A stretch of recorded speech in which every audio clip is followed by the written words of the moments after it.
सत श्री अकाल, राम राम, आदाब। ये वीडियो सभी के लिए है। जो जग रहे हैं शेयर कर देना, जो नींद से जगेंगे तब शेयर कर देना, और जिनकी वीडियो देखने के बाद जमीर जग जाए वो तब शेयर कर देना। रिहाना ने ट्वीट के जरिए पता नहीं कौन सी कॉकरोच मारने वाली स्प्रे मारी और बॉलीवुड के सभी कॉकरोच अपनी बिल से बाहर आ गए। हम अक्षय कुमार को, अजय देवगन को बताना चाहते हैं कि आपने काफी मूवीज की हैं जो पगड़ी बांध के की हैं। एक किसानी का पक्ष लेके आपने बहुत सुर्खियां बटोरी। आपने ये शो किया कि हम किसान हैं, हम पंजाब के हैं, लेकिन आपने पगड़ी की जिम्मेवारी नहीं निभाई। आपको बोलना चाहिए था। लेकिन रिहाना के ट्वीट के बाद आपने 2.5 महीने के बाद आपको याद आ गई कि हम कुछ बोले, लेकिन बोले भी क्या, सरकार के पक्ष में। तो शर्म आनी चाहिए थी कि हम खाना जो खाते हैं वो किसानों के खेतों में उगता है। हम आपको बताना चाहते हैं कि आप शाम को जब अपने बच्चों के साथ डाइनिंग टेबल के ऊपर बैठे होंगे ना, तो आप अपने बच्चों के मुंह की तरफ देखना कि वो जो खाना खा रहे हैं ना वो कहां से आ रहा है। तो बात किसानों की करनी चाहिए थी, ना कि सरकार की। आपको आईटी सेल से जो भी मिला आपने कॉपी पेस्ट करके वही सभी ने चेप दिया ट्विटर के ऊपर। एमिकेबल सॉल्यूशन मैं दिखाऊंगा, बाद में आपको स्क्रीनशॉट दिखाऊंगा। आपको जो भी सरकारी हुक्म मिला आपने उसकी पालना की। तो मैं बताना चाहता हूं कि जे किसान है, जे आतंकवादी नहीं है, जे खालिस्तानी नहीं है। हमारे को तिरंगे की इज्जत करना मत सिखाओ, हम सीखे हुए हैं। हम वही किसान हैं जिनके बच्चे बॉर्डर के ऊपर तिरंगे की खातिर अपनी जान तक दे देते हैं, और शहीद होने के बाद उस तिरंगे में लिपट कर अपने घर में उनकी डेड बॉडी आती है। हम आतंकवादी नहीं है। आपको शर्म आनी चाहिए थी। हम भी उसी देश के वसनीक हैं, हम भी यहां पर ही रहते हैं जहां पर आप रहते हैं, लेकिन आपको 2.5 महीने तक कुछ आपकी जुबान का लॉक नहीं खुला, आपने कुछ भी नहीं बोला। लेकिन जब कल रिहाना ने ट्वीट किया, उसके बाद आपका 1 घंटे के बाद ट्वीट आ रहा है अक्षय कुमार का, 1 घंटे के बाद आ रहा है अजय देवगन का। जो आईटी सेल से आपको हुक्म हुआ ना कि किसानों के पक्ष में नहीं, सरकार के पक्ष में आप ट्वीट करो, जो आपको हुक्म हुआ तो वही आपने कॉपी पेस्ट कर दिया। तो मैं जो भी इधर जुड़े हुए हैं ना, मैं दिखाना चाहता हूं कि जे आपने पेस्ट किया आपने एमिकेबल सॉल्यूशन। जो आपको हुक्म हुआ सरकार से, जो आपको सरकार से हुक्म हुआ ना, वो चीज आपने ट्वीट किया। अपने जमीर की आवाज नहीं सुनी आपने, किसी ने नहीं सुनी। हम वही किसान हैं जिनके खेतों में आप आकर ना अपनी मूवी की शूटिंग करते हो। हम वही किसान हैं कि जितनी मूवीज बनती है आपके थिएटरों में, जे किसानों के बच्चे देखने जाते हैं और आप करोड़ों रुपया कमाते हैं। पगड़ी बांध के आपने मूवी की, अभी लेटेस्ट आपकी केसरी। अक्षय कुमार, आपको बोल रहा हूं कि आपने केसरी मूवी की थी, लेकिन जो किरदार है आपका वो सरदारों वाला नहीं है, किसानों वाला नहीं है। आप बिकाऊ हो, सरकारी बोली बोलते हो। जो आपको सरकार बोलती है ना वही आप करते हो। अपने जमीर की आवाज सुनना। कभी शाम को जब अपने परिवार के साथ बैठोगे ना, तो अपने जमीर की आवाज सुनना कि क्या ये ट्वीट जो मैंने किया है ये सही था कि गलत था। खाना खाते हो ना आप, रोटी खाते हो, गेहूं खाते होंगे आप, वही गेहूं जो है वो किसान उगाते हैं। हम कुछ अलग नहीं मांग रहे, कुछ भी अलग नहीं मांग रहे। हमने ताजमहल नहीं मांगा, हम किसान हैं, वही मांग रहे हैं जो हमारे पास टुकड़े जमीन के है ना, दो कि हमारा रोटी दाल चलता रहे, वही मांग रहे हैं हम। मैं आपको उदाहरण देता हूं कि आप अपनी बच्ची से बहुत प्यार करते हो, सभी को पता है। अक्षय कुमार जी, आपको बोल रहा हूं, अगर आप उसको कोई खिलौना देते हो ना, वो आपकी बच्ची रो रही है कि पापा ये खिलौना मेरे को नहीं चाहिए, तो क्या आप 2.5 महीने तक वो खिलौना उसके गले में टांग सकते हो कि तेरे को यही इसी के साथ खेलना है? वो सिचुएशन है किसानों की। हमारे को जो नहीं चाहिए क्यों हमारे गले में डाला जा रहा है? अपने जमीर की आवाज सुनो। आपने सरवाइव करना है ना तो किसानों के बीच में करना। आपने हमेशा के लिए अपने फ्लैट्स में नहीं रुके रहना। एक किसान आपको ना, आपका सम्मान करते हैं, लेकिन आपने उनके प्रति गद्दारी वाला किरदार निभाया, आप गद्दार हो गए। क्यों हो गए कि आपको जो सरकार के आईटी सेल से इंफॉर्मेशन जाती है ना, आप कॉपी पेस्ट करते हो, उसके अलावा कुछ नहीं। और गॉड ऑफ क्रिकेट, आपको भी क्या बोलूं मैं तेंदुलकर जी, आपको भी लोग भगवान मानते हैं, लेकिन आपने भी जो ट्वीट किया है वो काबिल तारीफ नहीं है। आज के बाद मैं आपकी इज्जत नहीं करूंगा, आप बहुत इज्जत की करता था मैं आपकी, सभी करते थे, लेकिन जो आपके किरदार है ना इज्जत करवाने वाले, वो नहीं है। आपने भी वही किया जो सभी ने किया, अक्षय कुमार ने किया, अजय देवगन ने किया, सुनील शेट्टी ने किया, आपने भी वही किया। आपको भगवान की तरह पूजते हैं लोग। आपकी कॉपी किस किसने की? शेखर धवन ने की, विराट कोहली ने की। तो आपको ये चीजें शोभती नहीं है। सरकारी बोली मत बोलो, अपने जमीर की भी आवाज सुनो कि हम खाना खाते हैं, रोटी खाते हैं, जमीर की आवाज भी सुननी चाहिए थी आपको। आप बिल्कुल ही पटरी से दूर हो गए। आप कभी भी सोचना, थोड़ा प्रेशर डालना कि जो किसान मांग क्या रहे हैं।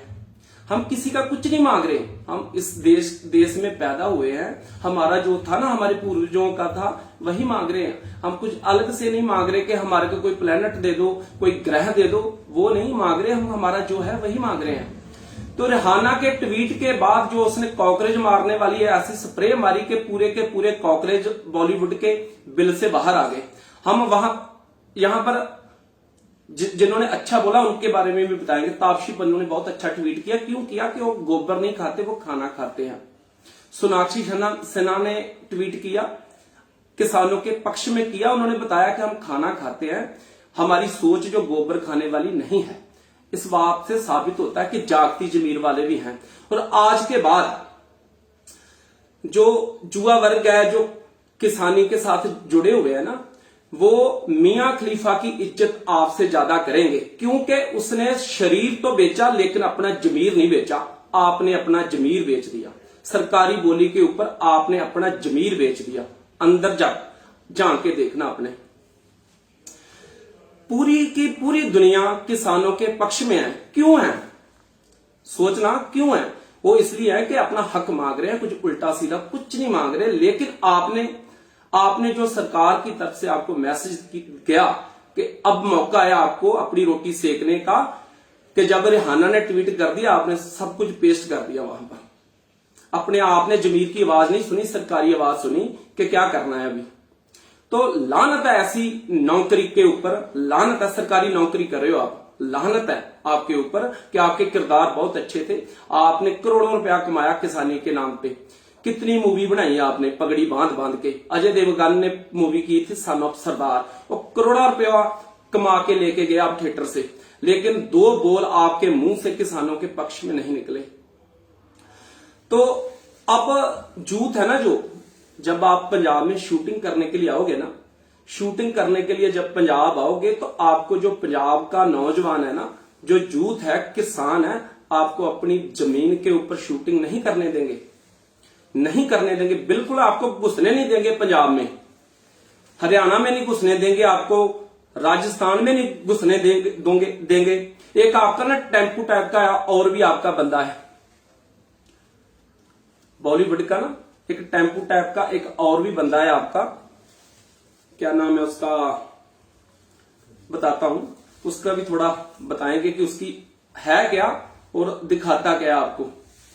तो आपको ये जो यूथ है ना, जैसे आपका वेलकम किया जाता था, पंजाब आते थे आपका वेलकम किया जाता था, वो चीज आप अपने दिमाग से अभी भूल जाओ। जो यूथ है आपका थिएटर में अभी मूवी भी नहीं चलने देगा। क्यों नहीं चलने देगा? कि आपने उनके पक्ष की बात नहीं की। नजायज नहीं था, जायज था। जो वही बोला था आपको कि जो जायज था, अगर गलत थे तो नहीं करनी थी, अगर सही को आप गलत दर्शा रहे हो तो ये जो यूथ है ना पंजाब का, आपका कभी साथ नहीं देगा। आपकी मूवी ना तो चलने देगा और ना देखने देगा किसी को। तो जो किरदार होते हैं ना, उनमें से बो नहीं आनी चाहिए, किसी की कत्ल करने की बो नहीं आनी चाहिए, उसकी कत्ल करने की बो नहीं आनी चाहिए। आपके किरदार गिर चुके हैं, आपके कपड़ों से अभी किसानों को अपने कत्ल हुए ईमान की, जमीर की बो आती है आपके किरदारों से। अभी 2.5 महीने तक आपने मुंह नहीं खोला, किसानों के पक्ष में कोई बात नहीं हुई। जब इंटरनेशनल लेवल से आपको लानत पड़ने लगी ना, तो फिर आपको याद आ गया कि अब हमारे को बिल से बाहर आना चाहिए, और जो आपको सरकारी तंत्र ने बोला वही पेस्ट किया आपने। आपको देख के जो आपके आगे चमचे हैं वही सभी ने पेस्ट किया। हाँ, उसकी बात कर रहा था कि जो आपका टेम्पू टैप बंदा है ना, वो करण जौहर, उसने भी आप सरकारी बोली, उसके मुंह से भी कोई लफ्ज नहीं निकला कि किसान क्या चाहते हैं। अलग कर रहे हो हमारे को, आपने बैरिकेडिंग देखी होगी ना, बैरिकेडिंग देखी होगी आपने। क्या हम इस मुल्क के वसनीक नहीं है? हमारी वोट नहीं है? हमारी वोट के साथ ही सरकार बनी थी ना, हमने भी वोट किया था। क्या आपको अच्छा लग रहा है कि वो बैरिकेडिंग ऐसे दीवार बना दी गई? यही दीवार अगर चाइना बॉर्डर के ऊपर बनती ना, तो जो हमारे जवान शहीद होते हैं ना डेली, जो आप बोलते हो कि किसानों को तिरंगे की इज्जत करनी नहीं आती, वही किसानों के बच्चे तिरंगे की खातिर जान देते हैं, और वही तिरंगे में लिपट के उनकी डेड बॉडी आती है। यही फेंसिंग, यही दीवार अगर चाइना के बॉर्डर के ऊपर बनती, पाकिस्तान के बॉर्डर के ऊपर बनती, जो 42 जवान शहीद हुए थे ना पुलवामा में, वो नहीं होते। हमारे को अलग कर दिया, किसानों को अलग करने की बात कर रहे हो आप। पहले लोग जाया करते थे उधर अमृतसर में बॉर्डर देखने के लिए, जो उधर बॉर्डर बना हुआ ना, परेड जहां पर चलती है अमृतसर में। लेकिन क्या अब इधर सिंघू में आया करेंगे देखने के लिए बॉर्डर के? पंजाब को और हरियाणा को कट कर दिया, आप अभी इधर आया करेंगे देखने के लिए? आपने कौन सी चीजें पेश कर दी, और आप अभी भी सरकार के पक्ष में हो। लोकतांत्रिक कंट्री है ना हमारी, कि हमारे को बोलने का हक है, स्पीच करने का हक है, आपने वो भी छीन लिया। इंटरनेट बंद कर दिया, सरकार ने इंटरनेट बंद कर दिया। देखो, हम पहले इंटरनेट बंद किया जाता था कि झूठ ना फैलाया जाए, लेकिन अब इंटरनेट बंद हो रहा है कि सच ना फैलाया जाए।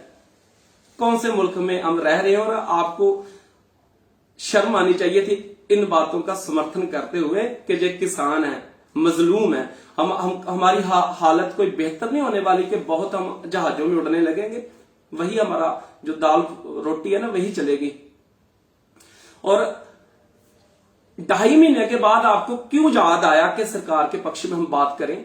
जब आपको पता चला कि इंटरनेशनल लेवल के ऊपर लानतों का जो लेवल है ना बढ़ने लगा है, दुनिया देख रही है हमारे को। हम कुछ गलत नहीं कर रहे, हम आतंकवादी नहीं है, हम खालिस्तानी नहीं है, हम फार्मर है, हम किसान है, इसके अलावा कुछ नहीं है। हम जहाजों में नहीं घूमते, हम ट्रेनों के एसी डिब्बों में नहीं घूमते, नॉर्मल सर्वाइव करते हैं। जो दो वक्त की रोटी मिल जाए ना, वही बहुत होती है। तो आपने क्या दिखा दिया, आपके मीडिया ने क्या दिखा दिया हमको?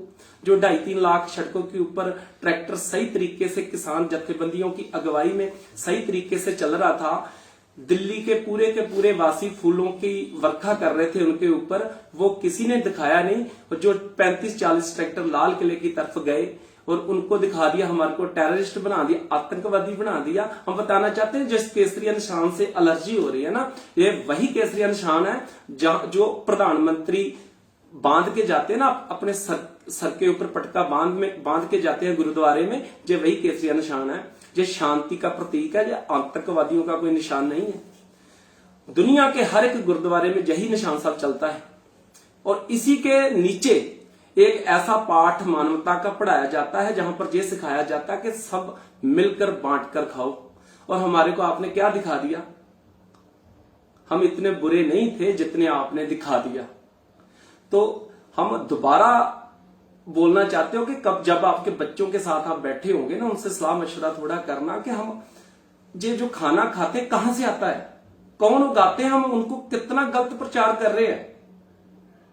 तो यही विनती है कि जो अपने जमीर की आवाज सुनो, सरकारी दलाल मत बनो, अपने जमीर की आवाज सुनो। आपके बच्चे हैं ना, आप बच्चों से प्यार करते हो, तो उनके भी व्यू देखना, उनके मुंह की तरफ देखना जब खाना खाते होंगे ना, कि जो सच्चाई वो क्या है। और जो हमारे को बोला जा रहा है कि सरकार जो हमारे को बोल रही है, बोलना चाहिए कि ना। सरकार आती जाती रहेगी, 5 साल के बाद चले जाएगी, 3 साल के बाद में चली जाएगी, लेकिन आप घर से निकलोगे ना तो सर उठा के नहीं चल सकोगे। नोट कर लेना, जब घर से बाहर निकलोगे ना, आज के 2 साल बाद, 3 साल बाद जब सरकार चेंज हो जाएगी ना, सर नहीं उठा के चल पाओगे सड़कों के ऊपर।